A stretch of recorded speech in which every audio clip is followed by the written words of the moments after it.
I'm reading a lecture because, as a writer, I'm not very good at thinking on my feet. La legge come scrittore non è bravo nell'improvvisazione. But you have the translation in front of you. Però è disponibile la copia della traduzione in italiano, quindi si può seguire online. So you won't have any problems understanding it. Problemi nella traduzione. Okay. Are we ready?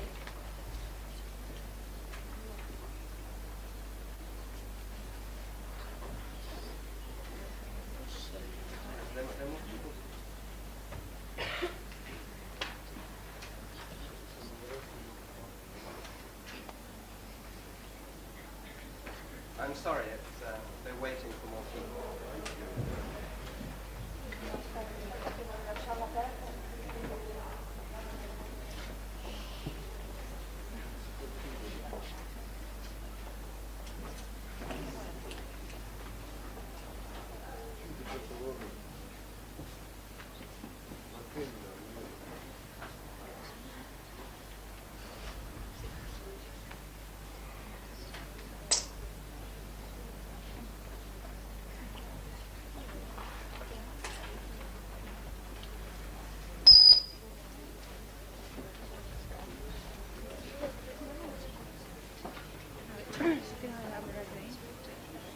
C'est traduction d'italien. Alors, entre l'italien et l'anglais, tu vas.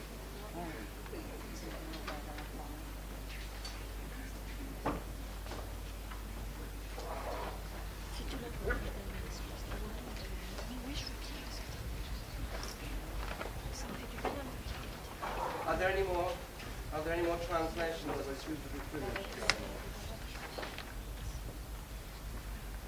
Well, my apologies to the students who won't understand. Can you...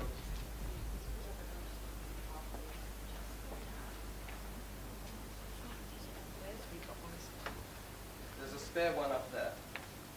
Can you hand it?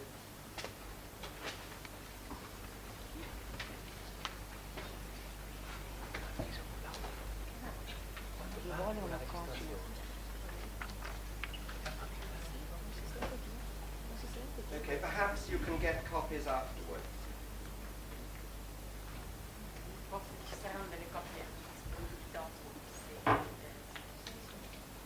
Okay. Right, I begin with 4 quotations. It is certainly an inventive production. Signor Visconti has in fact invented a new play where major, significant and quite crucial pieces of action are introduced into a play by the director without consultations with the author. I did not write a play about 2 lesbians who caress each other continually. I did not write a scene in which a woman exposes herself to a man on stage. There is nothing in the text to indicate the man and woman powder the naked breasts of the wife on stage. I did not write a musical. Characters sing songs, but I did not state that a piano should accompany them, nor that the piano should continue in the most wildly inappropriate places. All the sexual acts I have referred to are not only inexpressibly vulgar in themselves, but are totally against the spirit and intention. Let me remind you that a play is not a public property. It belongs to its author under the international law of copyright.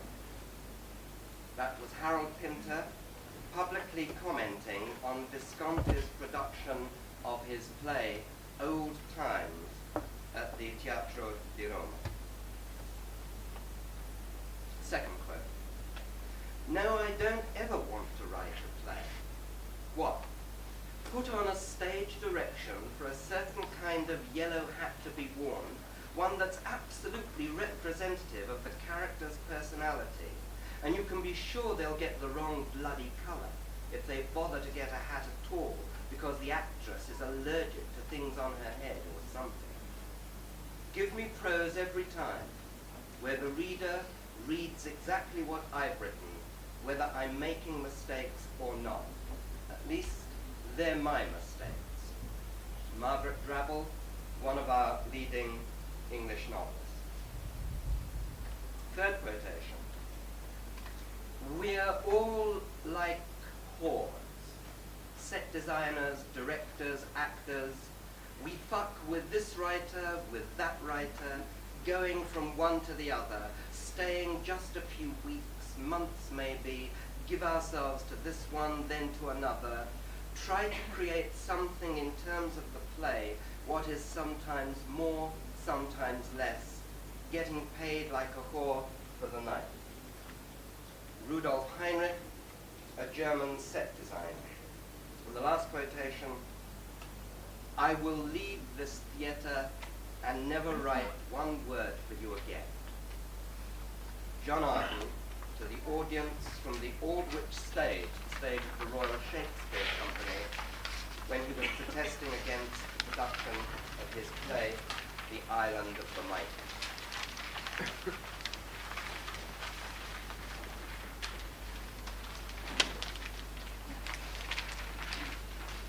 You understand, for those of you who have not the script, that I'm talking about the playwright as director. It's not questioned that a composer can conduct his own music, or that a film director directs his own film. It is inconceivable, though physically possible, I suppose, that someone else should paint the painter's canvas. The novelist and poet, of course, have complete control over their material. The arguments against the playwright directing his own play seem to go like this. 1. The dramatist cannot be objective about his work. The play as written has one dimension, but for staging it requires the kind of objectivity that will permit a new dimension to be added, which can best be achieved by a director. The author imagines all his words are sacrosanct and besides doesn't always understand his own play. 2. The playwright only writes the play. He has no appreciation of the technical problems involved in mounting it. What works on the desk is one thing, on the stage is another. 3. Actors are inhibited in front of the writer and cannot experiment or play around with the roles in different ways. Handling the actor, understanding his problems, demands a different temperament from the one normally found in a writer. The writer may know what he wants, but he doesn't know how the actor must reach it. We're instinctive, the writer is intellectual. Having attended the rehearsals of all 21 of my plays on stage, 7 again on television, 1 again in the film studio, and having directed 9 of them myself, 4 in England and 5 abroad, I'm in a position to comment on these objections, which are, except for one, most curious. The first objection. The dramatist cannot be objective about his work. Objectivity is presumably the ability to detach oneself from the love, concern, fears, emotion, and intellect invested in the play in order to be critical about it. This, it is said, the writer cannot do. But the objection suggests no understanding of the creative process, a process in which many drafts of a work may be written, each draft being the result of the writer's objectivity about the previous one. Every new version cuts, tightens, deepens, rearranges. A critical faculty is constantly in use. Why should that critical faculty, that objectivity, cease to function the moment the play enters rehearsal? The one period when the writer can most clearly see and be shown the play's faults. The objection has no logic. A new dimension, it is true, can be brought to the production of a play by a director. But are all new dimensions inevitably good dimensions? There does exist the danger of an incorrect dimension. Perhaps the phrase new dimension belongs more to the often performed play, which is so familiar to theatre goers that a new dimension can bring fresh light on the play's meaning. Whereas a new play, on its first exposure, should be allowed to emerge with the author's concept of its dimensions, warts and all. Or let's ask this question. If the world premiere of a new play were given simultaneous productions in 6 of the best repertory theatres in the country, would all 6 stagings communicate the same new dimension? Obviously not. Therefore, wouldn't the author's interpretation, the author's dimension, be at least as interesting as those other 6?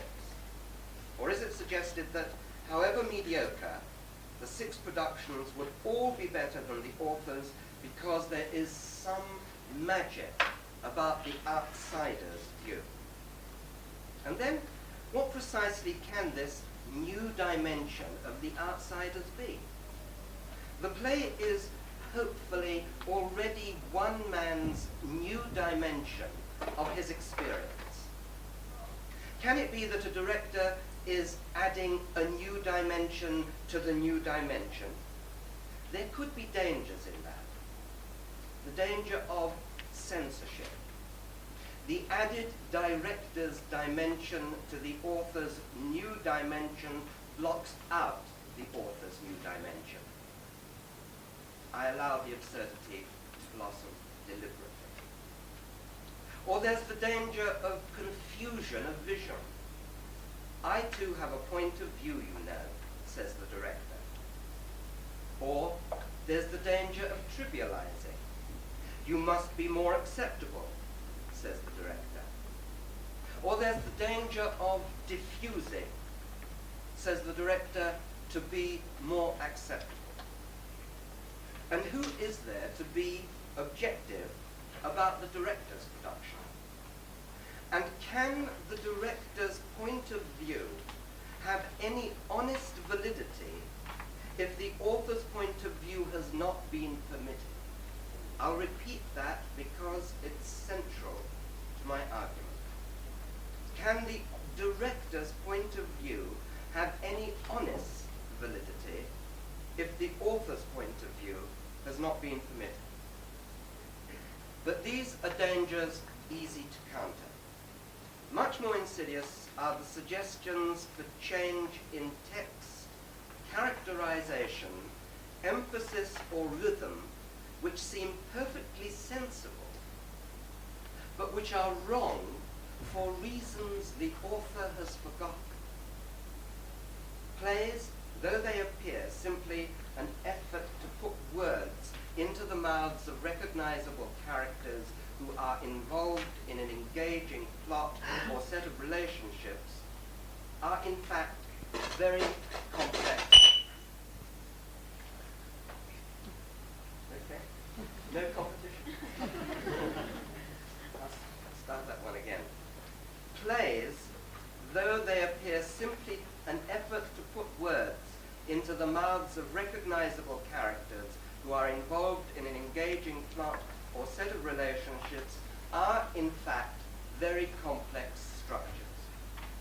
An author sometimes spends hours balancing 6 sentences in a monologue to ensure, 1, they belong to the character uttering them, 2, they have an intellectual or emotional dynamic that is both compelling and valid, 3, they have rhythm, 4, they appear at the right and inevitable point in the scene, and so on. Sometimes he achieves all this instinctively and without effort, but usually the reasons or instincts he's brought to bear in the achievement are, odd though it may sound, often forgotten. It's very easy then for a director to deflect an author from his intentions, especially in the heat of rehearsals when, as the director often says, shh, the actors mustn't be disturbed now, or this is the wrong psychological moment to bring it up, and then it becomes too late to bring it up.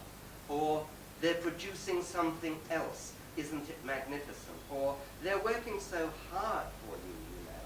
You can't tell them they're wrong. Go away. The need, I think, is not for a new dimension, but for something much simpler and more necessary, an opinion.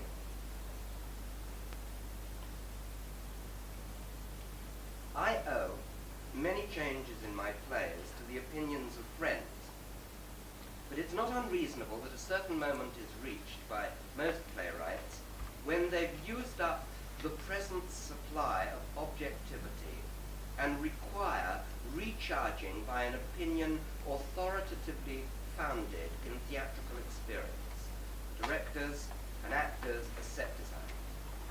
For this reason, I owe certain changes in my plays to John Dexter, who directed my first 5 plays.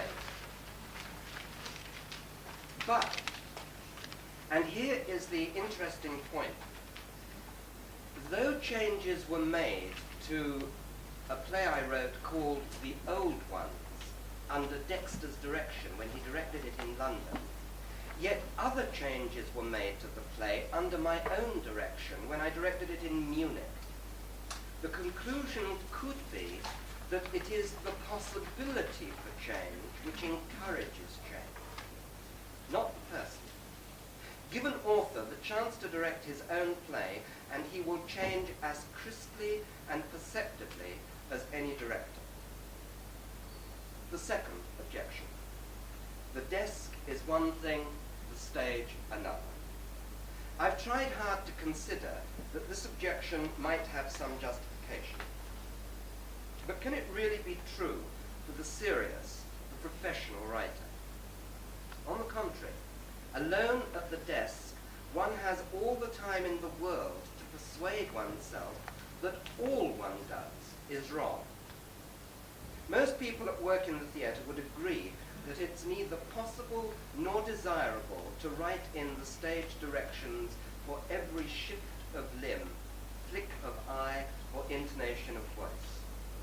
But I'm, as a writer, as a playwright, I'm very conscious of the physical relationships of characters to one another. I'm conscious of particular actions while speaking. I'm very conscious of the emotive effect of colours and textures, the visual impact of structures, the choreography of movement, the speed of delivery.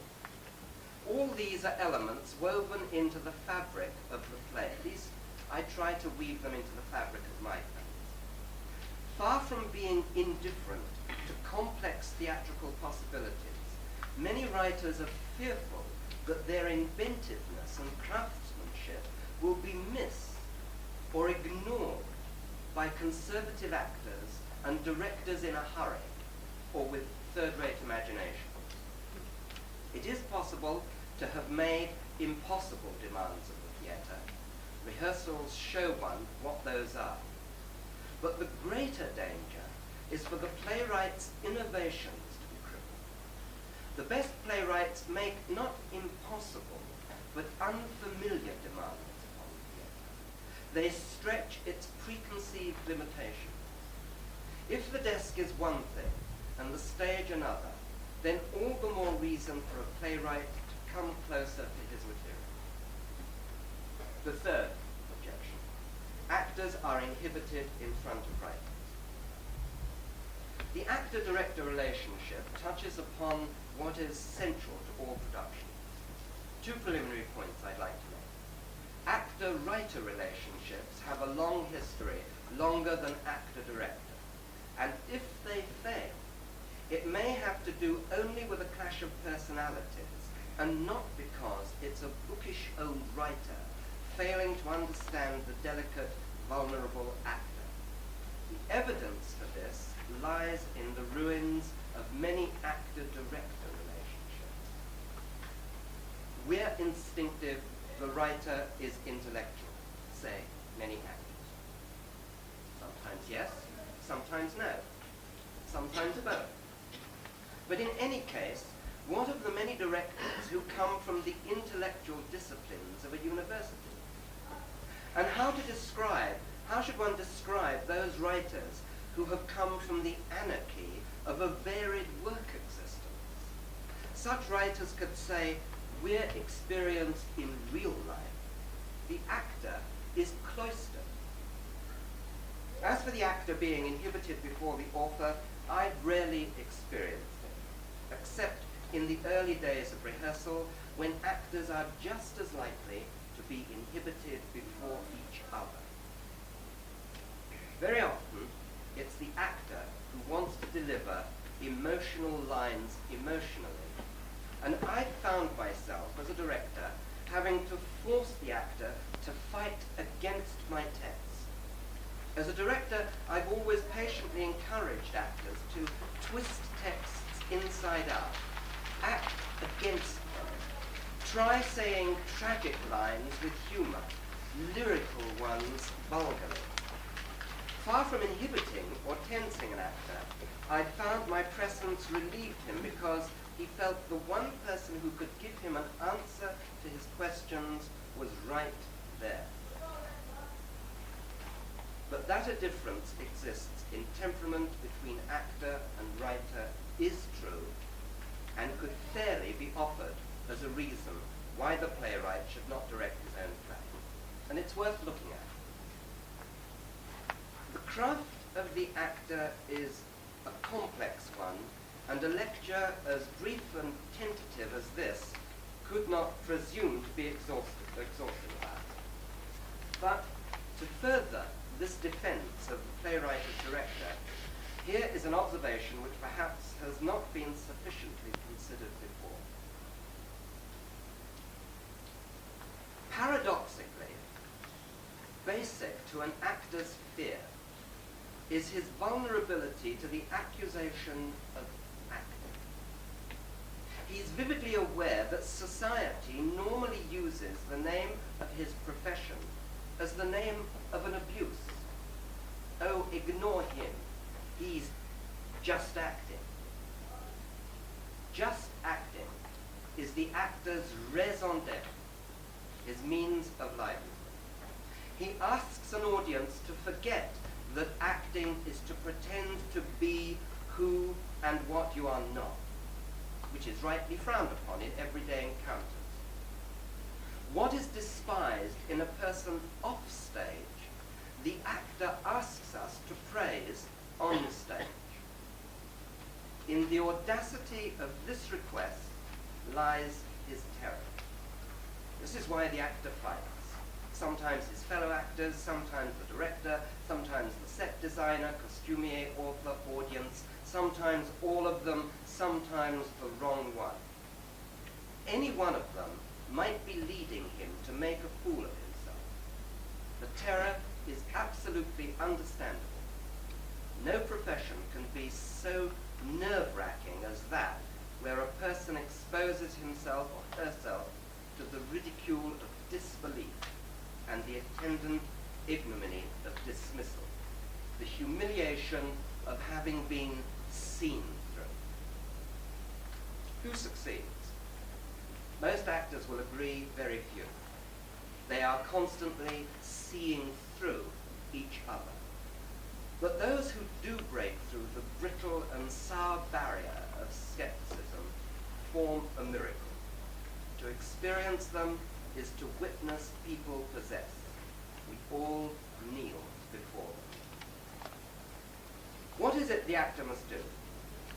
Personally, I believe the skill rests not in him being able to pretend better than the next, but in not caring that he's pretending. The bad actor is usually the one so worried to be caught pretending that he plays to be loved, or he plays what will easily amuse. And so in this way, he kind of pleads to be forgiven for pretending. And one can sense such an actor's uneasiness. He communicates it to us through self-consciousness. Either he walks clumsily, or he puts on a voice, "See, I know I'm pretending really, so don't hurt me." Or it produces that school of acting where the actor's style is one of pretending not to pretend. Yet even that approach, known as roughly as the method, degenerated into cozy mannerisms, despite some fine performances by actors like Marlon Brando. But the great actor is, or appears to be, so intensely indifferent to the existence of the audience that, again the paradox, only through such total indifference does the audience feel he's really performing for them.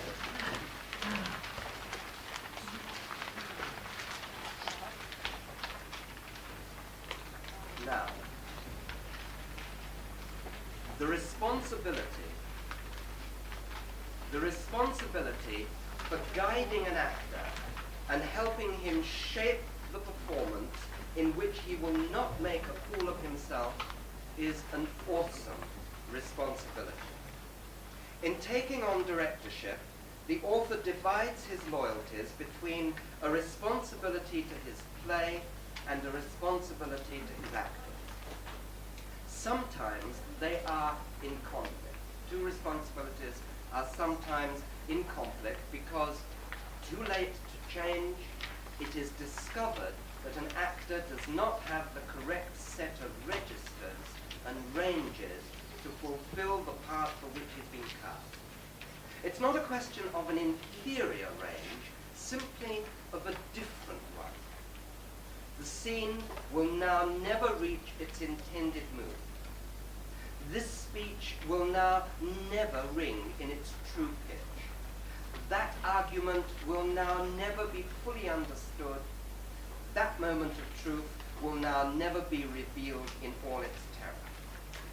But the play and the actor will be irretrievably damaged if the actor is forced to do what he is not equipped to do. And the function of the writer-director at that moment is to ignore the demands of the play and look for an equivalent approach from out of the resources the actor does possess. And it's not always easy. But then, what is? What talent doesn't mature through experience or involve exposure to mistakes? A craft must be learnt, and even so, directors who had all the experience in the world have suffered nervous breakdowns. My argument is this: there is no mystique inherent in the craft of directing. The craft can be learned. The learning may not make a great director, but it can be learned. And if the author has the wish, the inclination, the patience, he, like the director, can command the craft through experience. More, if it can be learned, then the combination of the two talents in the one man is formidable and potentially thrilling. I write a postscript. Of oblique but important relevance to the question of the playwright's estrangement from his work is the overall phenomenon of the creative artist's isolation by all those who have to interpret, present, represent, and comment upon his work. 3 encounters have brought this home to me in the last year. One of our finest novelists returned from a lecture tour of the United States, where she was feted by her publisher in New York. "You have no idea," she said, "of the extraordinary sense of redundancy one feels among all these publishers, editors, agents, journalists, as though they'd been gathered together to meet each other rather than oneself." It was not a paranoid complaint about rejection, but an observation concerning the artist's alienation, concerning measurements of regard. Impressed on her was a sense that her work was a commodity to be weighed, evaluated, speculated upon, rather than esteemed for its literary merit or warmed to for its powers of perception. It was assumed she'd have no further interest in her commodity, nor understand the process which, of necessity, had to take over. Then came the report from a friend, a young professor of literature who'd just returned from an international conference organized by one of the new universities. The conference had themes to discuss, such as relation between ideology and literature, the need for historicism, the study of literature as an aspect of the study of operations of cultural communication, the extrinsic and intrinsic approaches to the sociology of literature, with particular reference to Dickens' Oliver Twist. I mean, mind-breaking, mind-twisting titles. She, the young professor, lamented how not only was the conference arid, because no living artist was present, but worse, his presence would have been superfluous. In fact, she observed dryly, a real artist might have embarrassingly gotten in the way. All that was important were theories about criticism and responses to those theories and responses to those responses. The third encounter was with a young painter whose gallery takes 50% of his earnings from sales.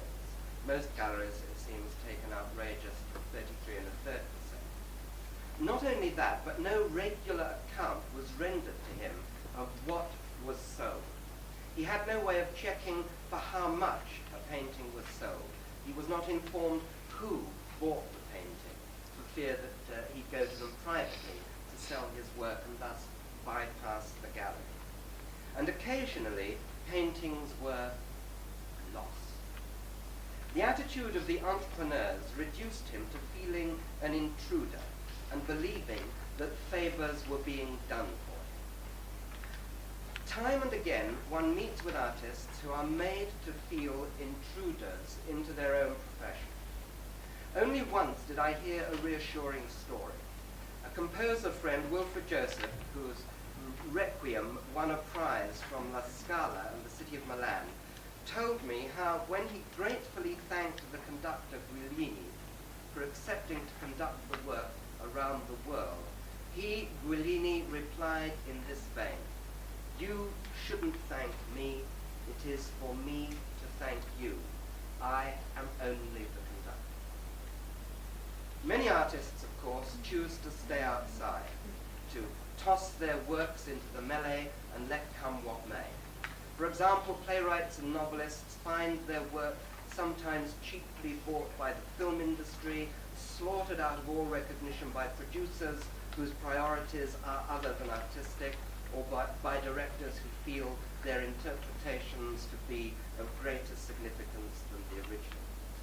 I've witnessed foreign productions of my plays in which the poetry, the meaning, the structure were sacrificed in order to squeeze the play into the straitjacket of a director's concept. In the years between writing, painting, or composing his next work, in those years of silence when it is so easy for the artist to feel forgotten, the men in the middle are constantly busy handling other artists' work, fueled into activity by their many creative talents, working when apparently the artist is not. Disproportionate importance is garnered because they are always kept engaged. The critic's efforts, for instance, appear every day or every weekend. Such a continual presence illogically demands a greater degree of serious attention than the artist whose work appears every 1, 2, perhaps 3 years. The conductor conducts so often that it almost seems as though he has composed the music. Everyone has heard of André Previn, rather fewer have heard of Wilfred Joseph. It is, of course, very difficult for those in the professions which stand between the creative artist and the public not to feel disproportionately important. The novelist who confronts a publisher and awaits judgment is not an artist standing before just any man. He's confronting a man through whom many other novelists pass. The publisher may not be a creative writer himself, but behind him, intimidatingly, are the names of all the other writers he's published. His importance is composed of the literary achievements of other men who come together in him and thus make a poor writer feel he's nothing compared to them. The young painter doesn't feel he's intruding on the time of merely the gallery owner, but of the gallery owner who has hung such great names as. The young dramatist who's insisting his play be performed as he conceives it isn't arguing merely with directors and actors. He's arguing with directors and actors who have interpreted and reflect the glory of the plays of such great dramatists as. This optical illusion, this sleight of hand, can be paralleled in all the arts. And it's the final paradox. The artist is isolated by the combined talents of his colleagues, which together must loom weightily when assembled in the one man who has published, acted, or sold them all, which one man is usually not reluctant to let that weight be felt. It's not healthy. The creative artist is easily demoralized. In the medium of the drama, whether stage, radio, TV, or film, the writer is subjected to 4 different kinds of censorship before his work reaches a public. The producer, the director, the actor, the critic. He has to fight hard to ensure that his own voice emerges through all those filters. Even when it does, there's the final hazard of what I call the aftermath commentator, like Ronald Hayman or John Russell Taylor or John Russell Brown. Personally, I'm desperately thankful to have passed most of these hurdles and been fortunate enough to have slowly commanded the right, and I think the technique to control my own work. I'd now like sympathy and help to be extended to the new artist in all branches. The maintenance of respect and dignity in his profession is a problem for the arts councils of the world who to profitably consider on his behalf the scales weighing so heavily against him. Entrepreneurs command the means of production. Performers, whether pianist, flamboyant conductor, or narcissistic critic, command the limelight. Both have importance. This lecture speaks only of disproportionate. I hope the Italian translation made that comprehensible. Thank you.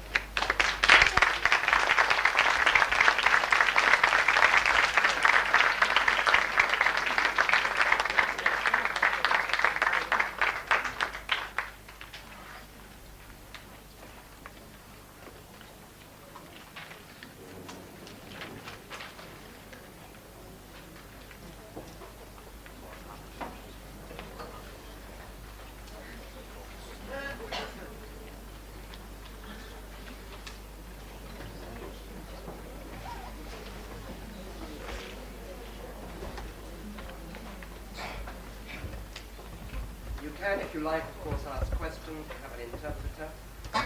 You don't have to ask questions. You can all go home if you like.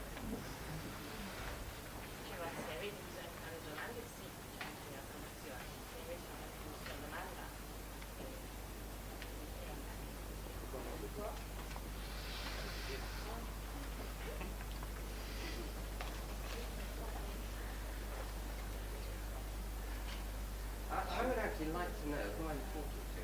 How many of you are students from the theatre school? Vorrebbe sapere chi fa parte del pubblico, quanti sono studenti, non so, in un'accademia d'arte drammatica.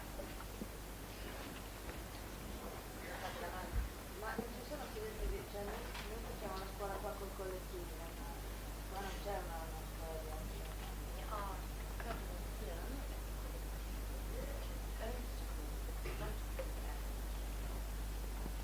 But is that all of them, or do they come from other schools, other universities? Quanti allora frequentano questa scuola del collettivo?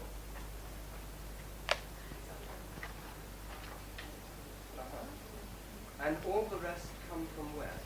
E gli altri da dove vengono? We come from a school in Strasbourg in France. Some of you come from Strasbourg in France, but not all of you. You're Strasbourg?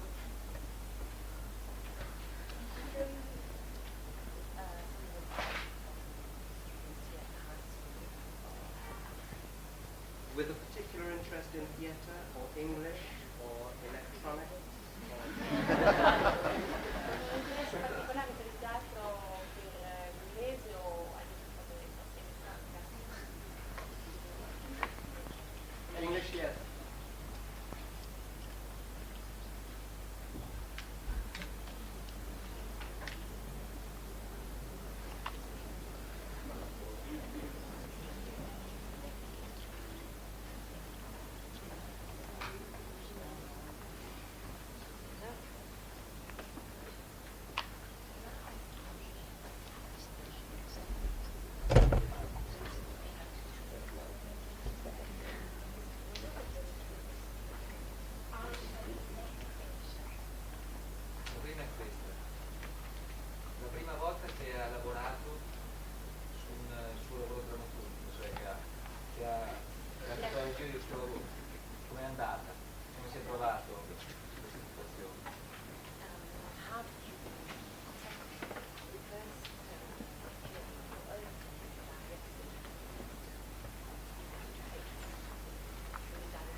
These students just come in.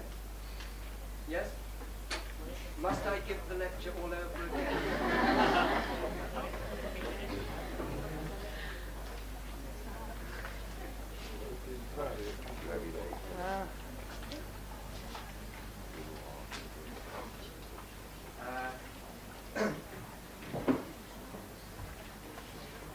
First of all, I must tell you that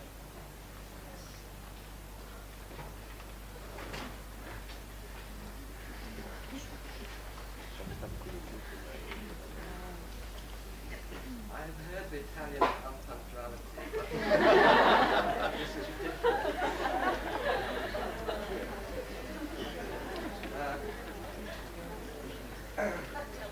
The answer, I must tell you that I began as I wanted to be an actor. So as an adolescent, I was an amateur actor, and I tried to get into a drama school, the Royal Academy of Dramatic Art. And I twice got a scholarship, but I twice failed to get a grant. Inizialmente voleva fare l'attore e quindi aveva cominciato come attore dilettante. Ha cercato anche di frequentare una scuola di arte drammatica, ha avuto 2 volte una borsa di studio, ma non è riuscito ad avere un grant, che è un finanziamento, un sussidio governativo. So I became a pastry cook instead. Si è dato a imparare il mestiere di pasticceria. The first 5 plays which were presented in England, as I said in the lecture, were directed by a young director at that time, a completely new director really, called John Dexter, and I was at rehearsal every day of all the plays. Le prime 5 commedie, 5 opere presentate in Inghilterra sono state messe in scena da un giovane regista inglese che era Dexter, di cui parla anche nel suo discorso, e lui era presente a tutte le prove del teatro. So I learned how to direct, or I learned a method of directing from him. Quindi ha imparato lì, in queste occasioni, un metodo di regia. And the first play I ever directed was in Spanish in Cuba. E La prima opera che lui ha diretto è stata in spagnolo a Cuba. A play I wrote called The Four Seasons, a love story for two characters. Una sua opera, Le quattro stagioni, che è un racconto di amore tra due personaggi. So I had the additional problem of not understanding the language. Quindi c'era il problema ulteriore di non capire la lingua. But I think the important thing to say is, in my experience, there is no one right way of directing a play. Secondo la sua esperienza non c'è un unico metodo corretto per la regia di un'opera. Directors all have different methods. Many directors are absolute dictators and have only one vision of the way a play should be performed, and their skill is somehow to trick the actor into believing that it was the actor's idea. Ogni regista ha il proprio metodo. Ci sono molti registi che sono addirittura dei tiranni nella regia e hanno anche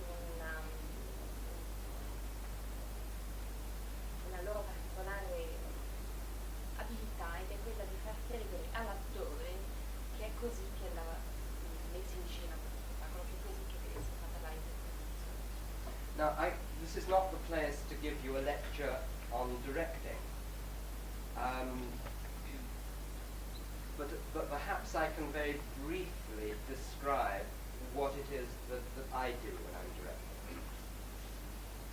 Non è questo il luogo per fare una discussione sulla regia, ma vorrà soltanto descrivere qual è il suo approccio alla regia. And my method is very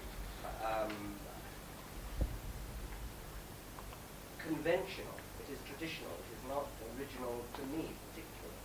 Non è un metodo particolarmente originale, non è un metodo che lui ha inventato, è un metodo convenzionale, tradizionale. First of all, I talk as little as possible. Parlo il meno possibile. I have seen directors spend days and days and days talking to actors. Anche se conosce dei registi che passano delle giornate intere per parlare con gli attori. And the actor has to sit there acting as though he's very or she's very interested in what the director is saying. E l'attore deve interpretare una parte anche lì, perché deve far finta di essere interessato a quello che dice il regista. It seems to me that actors only really begin to understand the play and their roles in the process of rehearsing. Secondo lui un attore riesce veramente a capire l'opera ed anche il proprio ruolo solo mentre lo sta mettendo in prova, durante le prove. So generally speaking, what I do is create a framework of movement for the whole play. I create it on paper. In generale crea una specie di telaio sui vari movimenti che dovrebbero essere eseguiti nella messa in scena. And Scritto. yes, in the English word is called plotting. We plot the play. Plot che è trama, l'opera viene identificata in questo modo. I try to get the whole play plotted within 3 days. Plot ha anche il significato di un tracciato, quindi in questo modo si cerca di fare questo tracciato dell'opera in 3 giorni. And this framework is absolutely temporary. I mean, it can be completely changed by the time we open on the first night. Questo riferimento, questa base è temporanea comunque, può essere naturalmente cambiata completamente dopo anni soltanto la prima prova. And at the end of 3 days, I insist on a run-through of the play. E dopo 3 giorni di prove di solito si fa un'intera rappresentazione in prova dello spettacolo. Now, what this achieves, it seems to me, is it creates a kind of house, the framework of a house within which the actors get to know each other and begin to get to know the play. E questo assicura una specie di struttura che sarebbe come una casa, in cui gli attori si conoscono tra di loro e incominciano anche a capire l'opera. To run the play from beginning to end gives them a sense of the complete work, which is then a background for detailed exploration. Quindi questa rappresentazione sempre in prova completa dello spettacolo dà loro una visione molto più globale dello spettacolo e anche il background, lo sfondo contro il quale lavoreranno. The beginning of rehearsal is a very anxious time for an actor. Agli inizi, le prime prove sono un momento di particolare ansietà per l'attore. They are worried about making fools of themselves in front of each other. Si preoccupano di non fare brutta figura davanti ai loro colleghi, gli altri attori. They're worried about revealing that they don't understand the play. Si preoccupano di rivelare che non hanno capito a fondo l'opera. And so you have to provide an initial few days in which there are no expectations from them. Quindi bisogna in questi primi giorni non creare delle aspettative sull'attore, almeno nei primi giorni. After that period, I go into detail on the scene. Dopo questi primi giorni, allora si esaminano in modo più dettagliato le scene. And then as soon as possible, after, it depends how long rehearsal time we have, but as soon as possible I like to begin having run-throughs of the play, whether the actors are ready or not. E appena possibile, naturalmente questo in base anche al periodo di tempo delle prove, appena possibile vuole una rappresentazione totale dell'opera con tutti gli attori, anche se non sono proprio pronti, se non hanno ancora bene chiara la loro immagine. Because the experience of running through the play, even if they make mistakes all the time, feeds the rehearsals of the smaller parts. Questa esperienza di una prova completa, anche se ci sono degli errori, alimenta la prova per le parti secondarie, per le parti secondarie. Now that's very simple. I mean, the problems are enormous, but that's a very simple description of a working method. Questo molto semplicemente riguarda il metodo di lavoro, perché ci sono dei problemi che sono enormi. The one thing that actors are always worried about working with the author is that the author has only one preconception of how the role should be played. Gli attori si preoccupano soprattutto di una cosa, cioè quando lavorano con l'autore dell'opera, l'autore abbia un'idea preconcetta di come deve essere fatta quella rappresentazione. But every character has a spectrum of possibilities. Però ogni personaggio ha una vastissima gamma di possibilità. And my task is to recognize what is within the possible spectrum and not to let them deliver performances which are outside that spectrum. E sta al regista, As a director, yeah. sta al regista individuare all'interno di questa gamma di possibilità quella che va scelta come possibilità corretta e adatta. So working with me as an author, they have the possibility of many different approaches. Quindi lavorando con un regista che è anche l'autore, ci sono molte possibilità diverse di approccio a questo canzone. Well, is that some kind of answer to your question?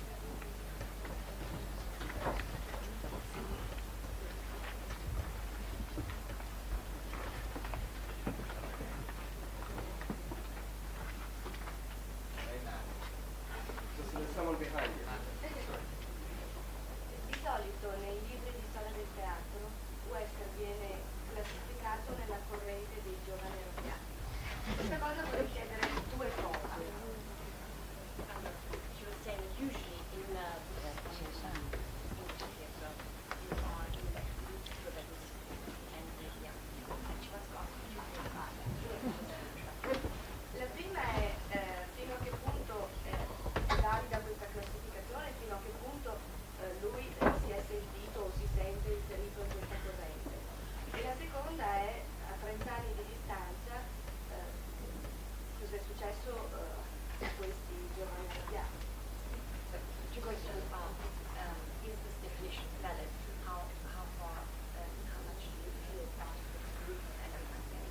And the second was, after 30 years that we could create terms, given what has changed with this group and you? I have been answering this question for 27 years. Sono 27 anni che rispondi a questa domanda. There never was such a group as the Angry Young Man. It never, ever existed. Secondo lui non c'è mai stato questo gruppo di arrabbiati, giovani arrabbiati, non è mai esistito. We were simply a new generation of playwrights, Erano semplicemente una nuova generazione di drammaturgi, which happens all over the world and has been happening since time began. e questo avviene da sempre in tutto il mondo. Sometimes it's a new generation of playwrights, sometimes it's a new generation of poets, filmmakers, painters, novelists. Sometimes it happens in Italy, sometimes in France, sometimes England. It's a natural phenomenon. È un fenomeno naturale, si tratta di una nuova generazione che può essere di drammaturgi, può essere di poeti, di romanzieri, può avverarsi, presentarsi in Francia, in Italia, in altri paesi. Comunque è un processo naturale. We did not know each other. Non si conoscevano tra di loro, We did not write in any way that was similar. il loro modo di scrivere non aveva niente in comune. We had different personalities, different values, different styles. Avevano personalità diverse, valori diversi, stili diversi. Angry Young Man was simply a lazy journalistic short form. Questa definizione, giovani arrabbiati, è dovuta soltanto alla pigrizia dei giornalisti che l'hanno inventata. It's a very destructive description È un termine, una definizione molto distruttiva, because it meant that everything that one wrote was seen through these distorting glasses called Angry Young Man. perché appunto tutto ciò che veniva scritto da queste persone veniva visto attraverso la lente deformante di questa definizione. I was never angry. Non sono mai stato arrabbiato. I was one of the happiest young men I knew. È una delle persone più felici che ho conosciuto. I was young. I was beginning a career. I was being taken seriously as an artist. I was earning a living. What could make one happy? Appunto diceva, io a quei tempi ero giovane, ero all'inizio di una carriera, si prendeva seriamente il mio lavoro e mi guadagnavo da vivere, quindi non avrei avuto nessun motivo per essere arrabbiata.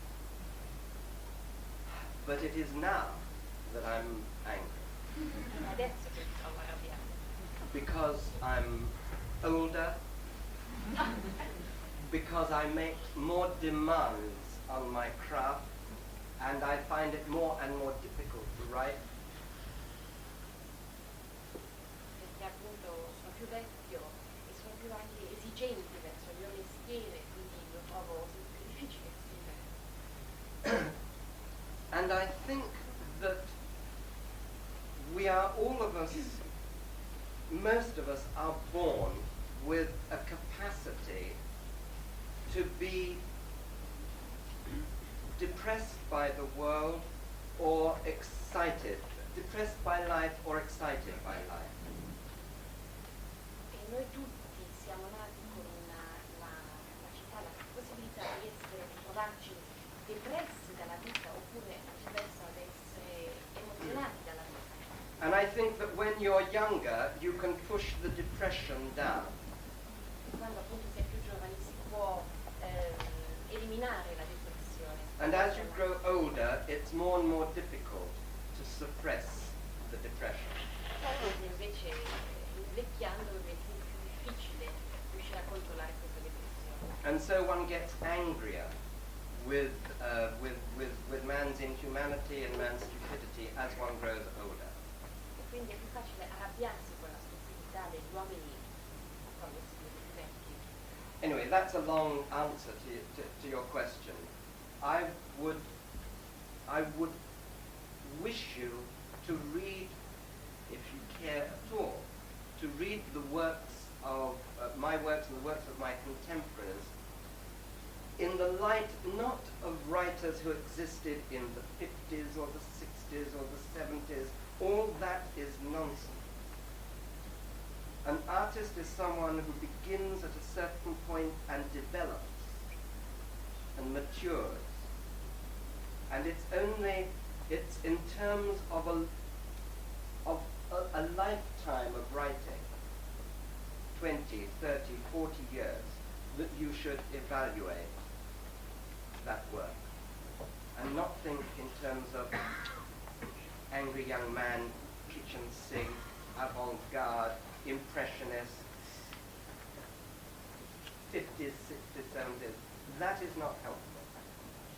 Io la invito, se vi sta proprio interessa, anche di leggere le mie opere, quelle dei miei contemporanei, non come le opere di scrittori degli anni 50, degli anni 60 o 70, perché ogni scrittore incomincia a un certo punto, poi si sviluppa, ha una maturazione, quindi le sue opere vanno viste e valutate nell'insieme di ciò che ha scritto, di ciò che ha fatto, e non secondo le definizioni date di volta in volta alla sua produzione.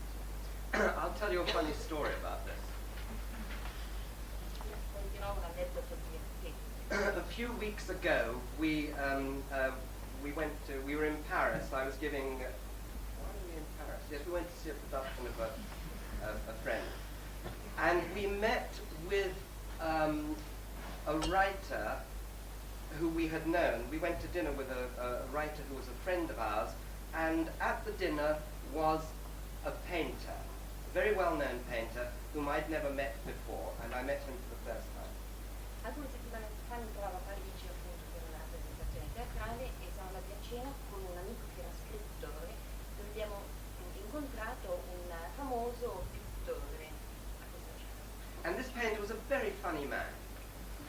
Molto divertente questo pittore. And he said, I want to belong to a group, he said. Mi ha detto, vorrei appartenere a un gruppo. We are looking for a name for a group of artists. Cerchiamo appunto un nome, una definizione per un gruppo di artisti.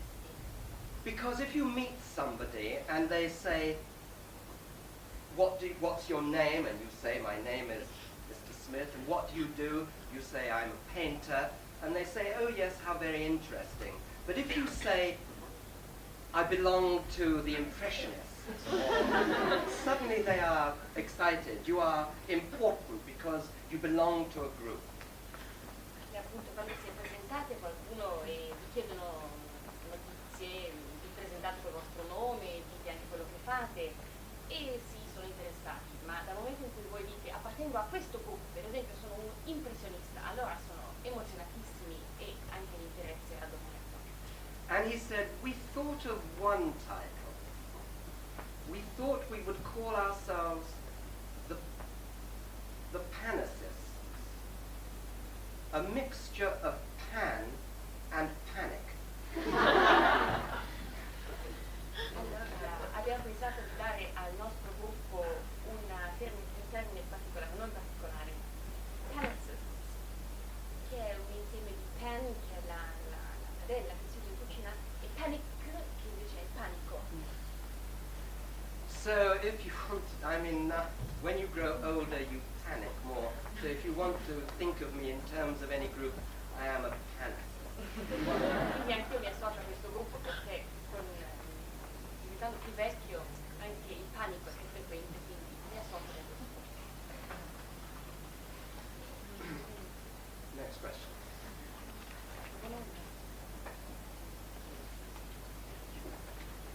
Volevo sapere se talvolta ha scritto pensando a un attore particolare, per esempio. Questa è la prima, anche un altro.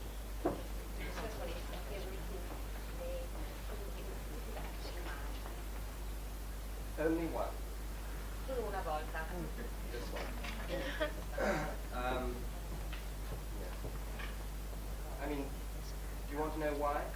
Vuoi sapere perché? Because she was an actress in one of my other plays, and she played a small part, well, not such a small part, and I thought she was very extraordinary and had a great potential. And then I wrote a play called Caritas, which the National Theatre in London decided to present, and I wanted them to use this actress in the lead. And they auditioned her and said, "We don't think she's good enough." And I was very angry because I knew I was... So you were angry. Pardon? So you were angry. I was angry, yes. And I knew I was right. I knew this actress had great potential talent. And so I said, I will prove the National Theatre wrong. I will write a play for her. Quindi ha scritto quest'opera per questa attrice perché era un'attrice che aveva già partecipato a un'altra messa in scena di un'opera sua, e quindi apprezzava le sue capacità come attrice, era convinto delle sue capacità come attrice, e quando aveva presentato un'opera sua che si chiama Caritas, doveva essere messa in scena dal National Theatre a Londra, ha suggerito che chiamasse questa attrice. Loro le hanno fatto fare una prova e hanno deciso che non era brava abbastanza per il ruolo di quest'opera. Lui si è arrabbiato e ha convinto che questa persona fosse in grado di farlo, e quindi ha voluto a tutti i costi far vedere che si sbagliavano loro nel dare questo servizio. Domanda a questo. Cosa ne pensa del metodo di lavoro, ad esempio, di canto? Cioè un regista che parte da un'idea, lavorando e improvvisando, arriva a compiere una regia e poi scrive il testo. Alla fine di tutto questo lavoro esce un testo teatrale.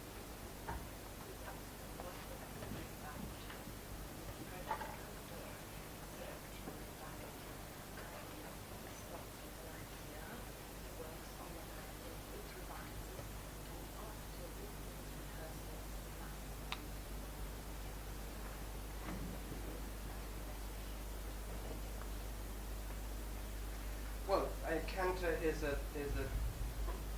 the other way round. He is the director who wants to be the writer. È appunto un metodo inverso, lui è il regista, poi diventa lo scrittore, l'autore. And I have nothing especially interesting to say about Cantor. It's a matter of taste. È una questione di gusto personale, non ha niente di particolare da dire riguardo questo metodo. I personally cannot bear the sight of actors being manipulated like puppets on the stage. E ha una particolare avversione alla vista degli attori che vengono manipolati come dei burattini sul palcoscenico. Other people don't see it in that way. E invece altre persone non hanno questo approccio a un metodo del genere. My wife warms to Cantor, and I do not. Sua moglie gli piace, naturalmente, invece a lui non piace.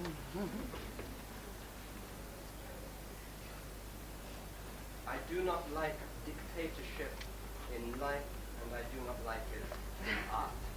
Non gli piace la tirannia nella vita e non gli piace neanche nell'arte. Arnold, could I ask, what about Peter Brook? Peter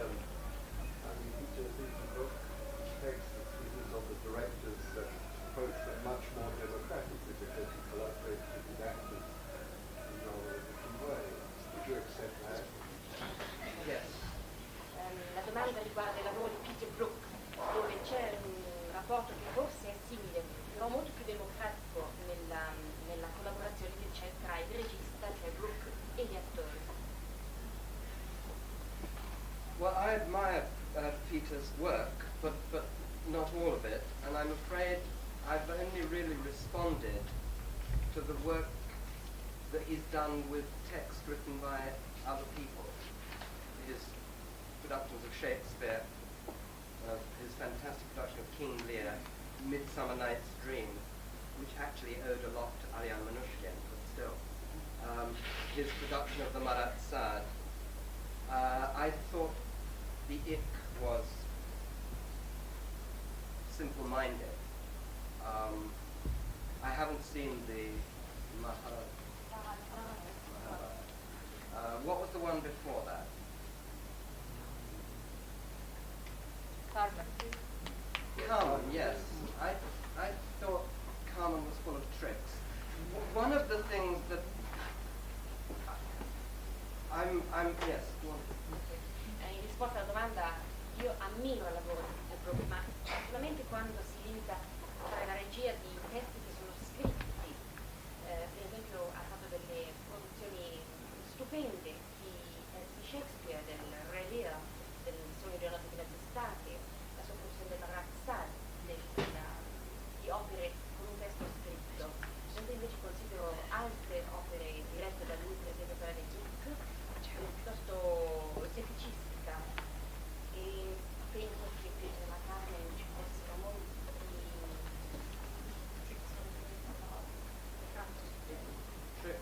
trovati, molto trovate nella produzione.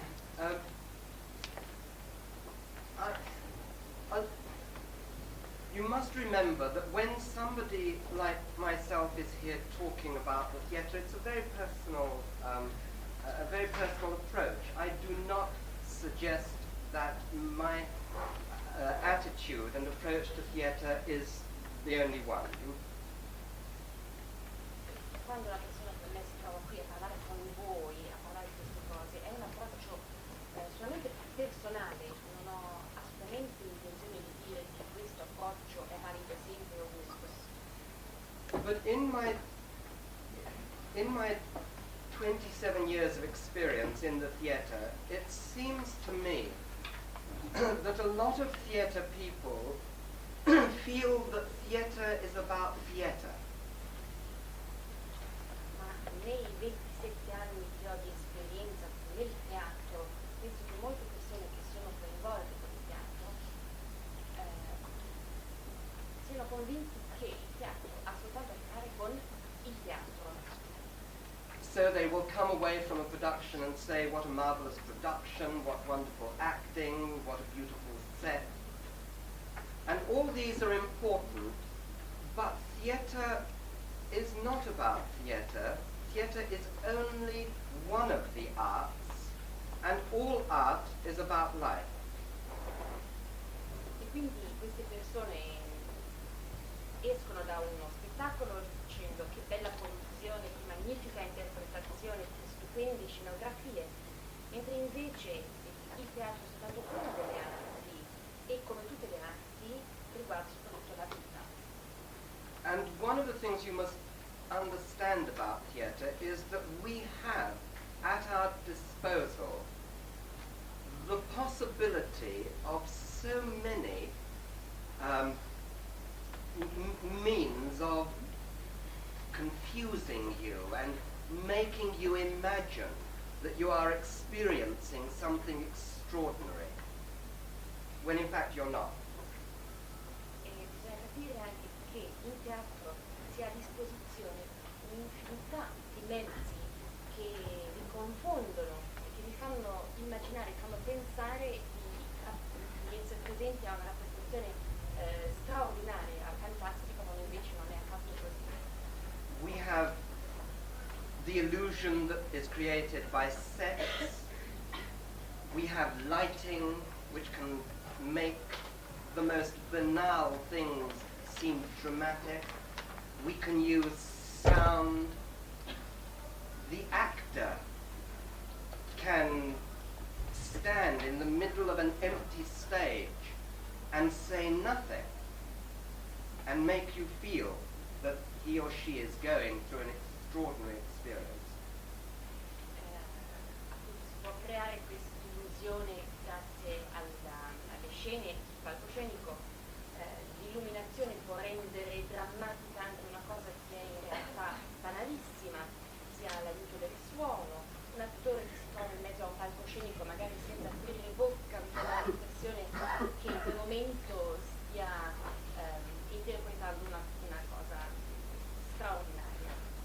And so because we have all these powerful tools at our disposal, I believe we have to use them very, very carefully, sparingly, and responsibly. E proprio perché si hanno dei mezzi così potenti a nostra disposizione, sono convinto che bisogna usarli molto, molto attentamente e con molta parsimonia. And so I am very worried when I see productions which use a lot of theatrical tricks. E quindi sono molto preoccupato quando ho a che fare, quando vedo delle messe in scene che fanno affidamento a molte trovate teatrali. And I just felt that about Carmen, that we were being manipulated. But it's again a personal taste. I'm in the minority. Everybody thought that it was I thought it was much better on television. Terrible thing to say, but it seemed to me to work beautifully on television rather more than on the stage. I sat there watching it and thinking, I don't believe that. I know how you've done that. I know what you're trying to do there. And I don't think one should see that, those joins on the stage. But it's a personal response. Ed è questa la mia valutazione della Carmen, quella di Brooke, cioè ero convinto che ci fossero troppe trovate. Nel vederlo dicevo a me stesso, so quello che vuole raggiungere con questa trovata, so che c'è questa trovata, non è questo il risultato a cui deve mirare uno spettacolo, una messa in scena, mentre invece alla televisione secondo me è stata più efficace, ha reso di più stranamente. I want to see Peter find a young writer and help that writer to grow and develop into a great writer for the theatre. That seems to me the way in which directors are remembered, those who help to discover that kind of talent which can last and continually contribute to the theatre. And Peter has, I don't know why he's avoided the writer. But he has career working with him. Very important for his work. Io vorrei vedere Brooke, io vorrei augurare a Brooke di scoprire un giovane scrittore, di aiutarlo perché è soprattutto in questo modo che un regista viene ricordato. Si scopre un giovane talento e lo aiuta a affermarsi. Signore, c'è Carriere, lavora con Brooke, hanno ragione. Non è molto giovane. But, Però non lavorava per il teatro. but how does he use him? Doesn't he kind of use him to fill in gaps Dice, ma non lo uso in the text? They collaborate. That's not what you'll say, yeah, really.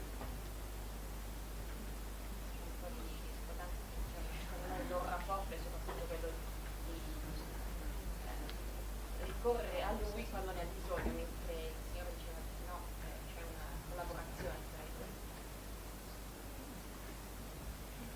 No, but I was thinking about the principle of the way that Peter Brook works with actors and lives with them as a community and they create something together over a long period of time. I would have thought that that would interest you. No, that's a can you tell? Diceva appunto che a lui interessava soprattutto il principio di collaborazione, perché appunto Brooke vive con i suoi attori, formano una specie di comunità e pensava che forse era una cosa che potesse interessare anche a... And the answer is no. If you imagine that would interest me, that's a misunderstanding of my image. Questo vuol dire che c'è un'incomprensione della mia personalità pubblica, se questo è quello che pensi deve interessarmi. I believe that there is a great need to cooperate in social life, and I believe that it is inevitable that one has to compromise in social life. But the last area of human activity where there should be no compromise, and there should be the possibility for the individual vision is art. And for that reason, I'm very skeptical of the cooperative concept, which leads inevitably to a compromise. It satisfies that person and that person and that person, and I'm really in art only interested in the single vision of an artist. Sì, sono convinto che ci sia bisogno di una collaborazione nella vita sociale, però il posto in cui non dovrebbe esserci assolutamente nessuna collaborazione di questo tipo, perché proprio inevitabilmente ha dei compromessi, è proprio l'arte, nel campo dell'arte. Cioè la collaborazione lì vuol dire arrivare a dei compromessi, e quindi io sono molto scettico su questo tipo di approccio.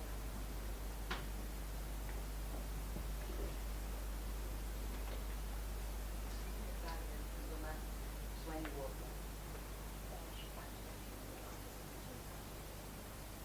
Allora mi avrei dovuto vedere tutto che poi mi dà quando l'ha scritto devono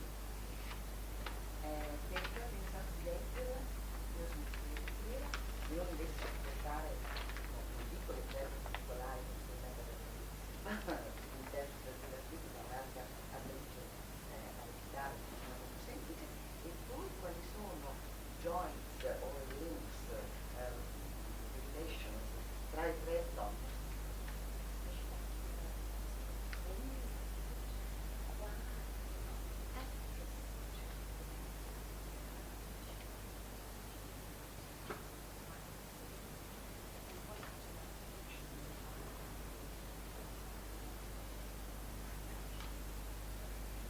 The last one is the or long, you know. The answer to the first question, why am I here instead of an actress? I can't remember, 3 years ago, I think. But, yes. Yes. The reason I'm here is because I was invited by the festival to read, and I have done this. I've done readings many times around the world, and I enjoy reading Annie Wobbler. And although I'm not an actor, I have a kind of facility for performance. And they were interested to hear an author reading his own play. How did an author think, see, hear the music, the melodies? Quindi la risposta seconda, perché è stato lui a leggere lo stesso testo, perché è stato invitato in primo luogo da parte del collettivo, anche perché l'ha già fatto altre volte questo di leggere le sue opere e ha una particolare attitudine forse a farlo, anche perché il collettivo interessava al collettivo vedere come un autore poteva rendere la propria opera come una lettura, in che modo sentiva il ritmo, la musica della propria opera. The connection between the three characters, the obvious ones, they're all women, they're all written by one author, so there is a common tone. But I've written about this in the program. Sorry. That's okay. I just listened to you. They are all women who are concerned with, well, I'll start again. Yeah. Perché ha detto che per quanto riguarda i nessi che ci sono tra i tre personaggi femminili, il primo forse proprio è che sono tre donne, e il secondo è che sono scritti tre personaggi da parte di un solo autore, quindi c'è un tono completamente ampliato. You are all familiar with the ancient myth of once there was paradise when men and women were in harmony with each other and with nature, and then there was the fall, and the history of humankind ever since is a history of people trying to get back to paradise. Questo mito del paradiso è un mito ben conosciuto da tutti, il paradiso in cui vivevano in armonia tra di loro gli uomini e le donne e la natura. Poi è stata la cacciata dal paradiso e da allora la storia dell'umanità è quella di cercare di ritornare nel paradiso, di tornare a questo luogo. And all of us, in one way or another, are trying to create a kind of harmony with ourselves, with the people around us, with our society. E quindi siamo tutti alla ricerca di questa armonia, cerchiamo sempre di avere dei rapporti di armonia con i nostri simili, con la società. Another way of describing it is that we're trying to get the parts together in the right way. E cerchiamo quindi di mettere insieme queste varie parti nel modo giusto. And all three are concerned with getting the parts together. Questi tre personaggi femminili sono occupati proprio a fare questo, a mettere insieme le parti. The old woman talks about they got me wrong when they drew me, they need to rub me out and start again. La figura femminile, la prima, che è la signora anziana, parla di questo dicendo mi hanno formato in un modo sbagliato, si dovrebbe cancellare me come persona e rimettermi insieme in modo corretto. The second, the young student looks at herself in the mirror and she says, they got the parts wrong, I must take myself back to the shop and get a new person together. Anche la seconda figura femminile, che è quella della studentessa, guardandosi nello specchio dice mi hanno messo insieme in modo sbagliato, hanno sbagliato le parti, dovrei restituire questa immagine e rimettere insieme le parti. And the third character, the writer, after having pretended to be, first of all, the modest writer and then the arrogant writer, reveals the truth about herself and confesses that she fears she might be mediocre, that she is not a poet. She hasn't got the words, the parts together in the right order.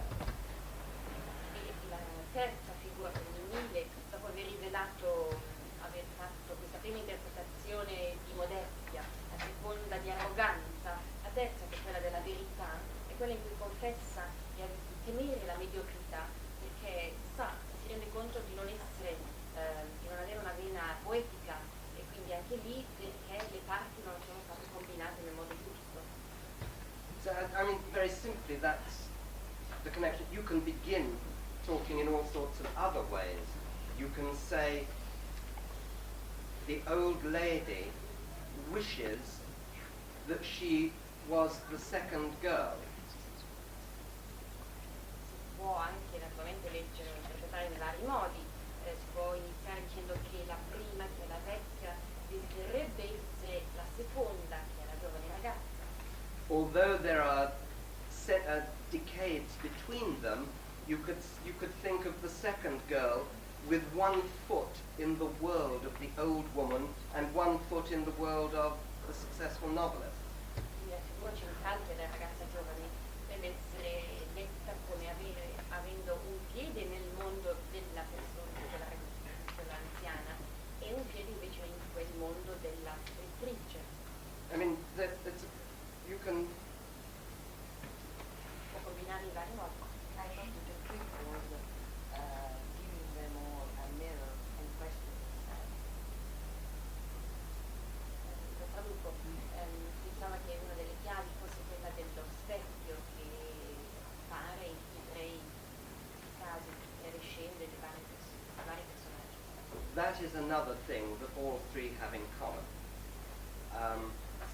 So that, yes, they are looking at the parts. The mirror is, I mean, I didn't think of everything in the reply to you. So the mirror is the object in which they look at the parts. It also is a kind of theatrical convention which creates more than one person on a stage. So it's not only the character, but the character that they're speaking to. Yes.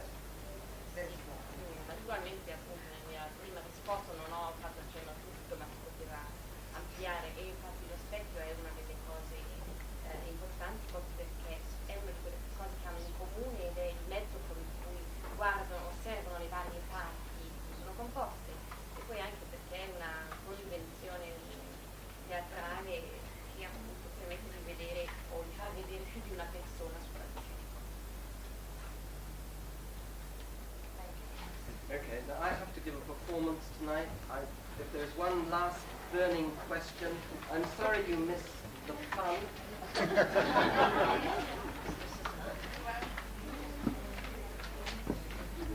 Non avete altre domande, potete fare un'altra rappresentazione stasera. Okay, thank you very much.